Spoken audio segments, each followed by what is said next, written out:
make something clear to you real quick. Godzilla is an absolute asshole in this movie. He is the walking definition of a menace.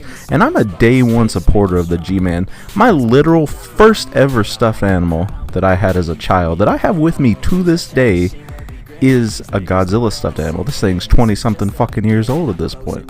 I love the big G-Man. But in this movie, I swear to God, there was a moment I was sitting there almost wishing fucking King Kong would show up and put this man back in his place.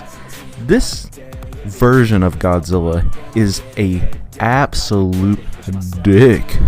This man has not, will never, ever make any friends. And he doesn't care. He is a hunting, killing, stalking, pissed off machine. Never did I think I would see a Godzilla that takes things so personally. This is beyond the petty Godzilla versus King Kong, like, I'm the alpha, I just want you to be put in your place and understand that I'm in charge. This man will go after anything. He's ready to beef with fucking anything, whether it's a goddamn tank, a warship, a fucking fly. He does not give a shit. If you get in his way, if you get in his field of vision, you're gonna die. He only wants to ruin people's lives. And boy, does it work perfectly in this film. Stalking, personal killing, and destruction in this movie is really boosted by the fact that these are by far, and I mean it's not even close, the best written characters in any Godzilla movie. Even back when it came to the 2014 Godzilla, I liked the human characters a little bit more than that. I definitely think they oversold the best human character in there, Bryan Cranston's character. You go back and watch those trailers, they really pulled a fast one, acting like he was going to be in the majority of that film. But outside of Ken and Aaron Taylor Johnson, and you've had your occasional connections, like I said, a little girl with Kong earlier, for the most part, the human elements of the legendary universe, and in fact a lot of Godzilla films, they feel like a little bit of a waste of time. They're there to help convey the plot, they're there for exposition, they're there to bear witness to the crazy things going on, but they don't really feel like a driving force in these films. They don't feel like they really play any kind of crucial part of the story other than just being in the vicinity of the events going on. So something that really had to happen for a movie where you have a Godzilla like this that is attacking people on a personal level, to the point that he's not even like eating people. At least when you watch like Jurassic World, Jurassic Park or something, the dinosaurs, it's murderous and violent, the rampage they go on, but at least they're like chowing down on somebody. You get why. It's fucked up, but you get that they're animals at the end of the day. This man will just bite somebody just to launch them, just to hurl their ass like a fucking football across the yard. Like, all he wants is to rain devastation and destruction. This movie gets to the core of that original concept of the allegory for the atomic bomb, especially when he uses his atomic breath in this movie. But the point I was making is the humans had to be well written so that you can really feel an extra layer of how terrifying Godzilla is in this movie, because they do such a good job of actually making the story of the human characters that's so compelling and making you root for them as they're rebuilding from the devastation of war, and they're fighting their own personal battles. The main character having to live with the fact that he ditched his duty as a kamikaze pilot, and also the survivor's guilt he has from what happened when Godzilla attacked him on the island.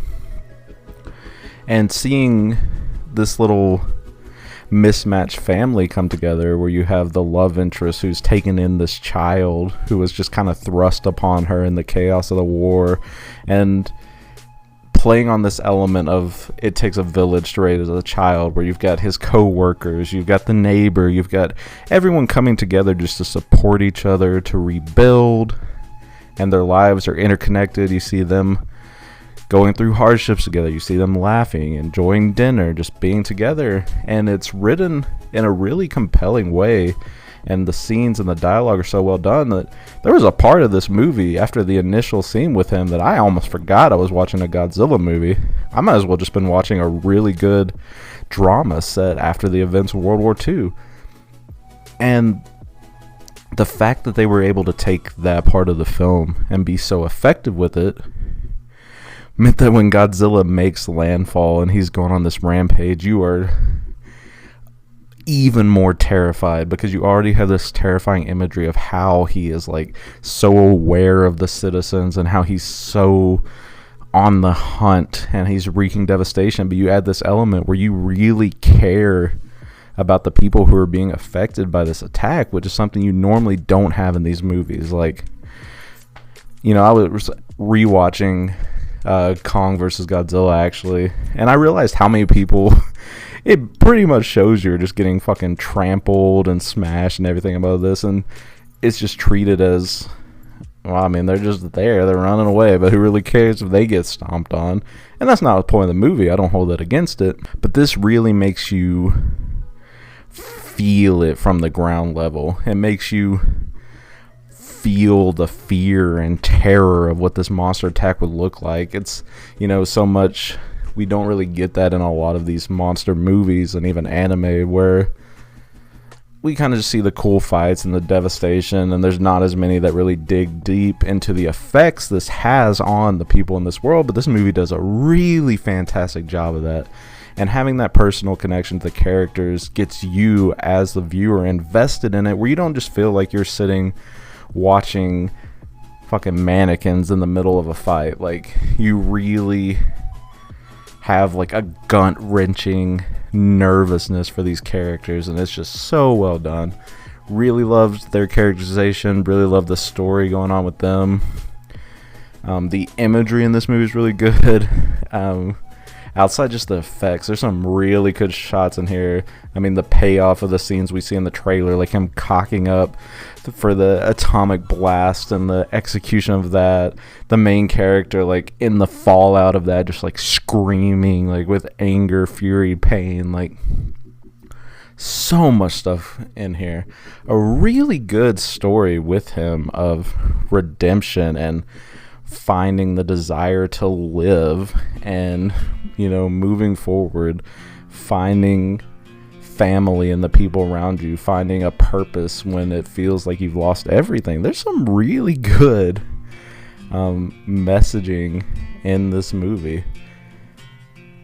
You know, I haven't completely decided where I've ranked it yet, but it's definitely high up on my favorite list of Godzilla films. And I think as far as a movie goes, as the execution, the writing, the filming, the creativity, the story arcs, everything, this just might be the best put together Godzilla film of all time. It is an absolute masterpiece, and I'm really just blown away at the core themes and arcs that go on in this movie that they took the time to put in when they easily could have avoided that. They didn't have to, you know, dig into the human psyche in a way they did this film, with the post-traumatic of having survived a war, of survivor's guilt, of the pain and association that comes from both losing people and also not feeling like you did your duty.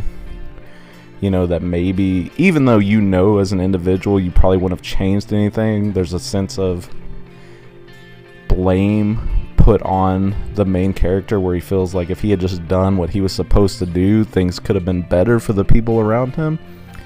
And there's just a lot of guilt and a huge burden that he carries.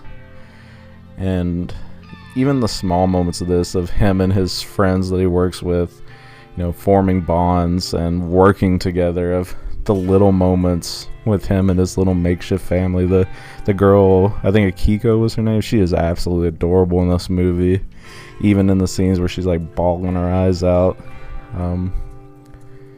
absolutely loved this film. I do think the middle section slowed down a little bit. I really wish they had kind of kept the pace up with the rampaging that Godzilla went on. But I did like them coming together and kind of trying to figure it out. It kind of felt like the town hall meeting in like Jaws, where they're trying to figure out what to do. They're not getting help from the government in this. The rest of the world is just kind of like America knows this going on, and they're like, well, if we mobilize anything, Russia might get pissed off, so you're on your own. All in all, this movie is absolutely worth seeing in theaters. See it on the biggest screen. It's a really fun time. Really great story. I would love to see this get an Oscar nomination, even if it's best foreign language film, because this really transcended just being a good Godzilla movie to the point of just being a fantastic film regardless of the subject matter. I think this is worth checking out. I think this could appeal to both fans of the Big G Man and people who have never really gotten into these movies. Just know that if you are a fan of the more heroic protector Godzilla, you're not gonna get that one in this one. I guess at the start of this, dude's a dick, but I loved it. They executed it absolutely fantastically, and I really enjoyed it. And I hope you guys go out and see it, and that you enjoy it too. Hey everybody, thanks for watching the video. If you enjoyed it, please like, share, subscribe, comment, all the cool stuff that helps me out. Watch another video. It's good to be back and do another video. I moved into a new place recently, got my setup going, so hopefully we'll be able to do some cool stuff soon. Thank you for watching. I'm That Hero Fury. See you next time.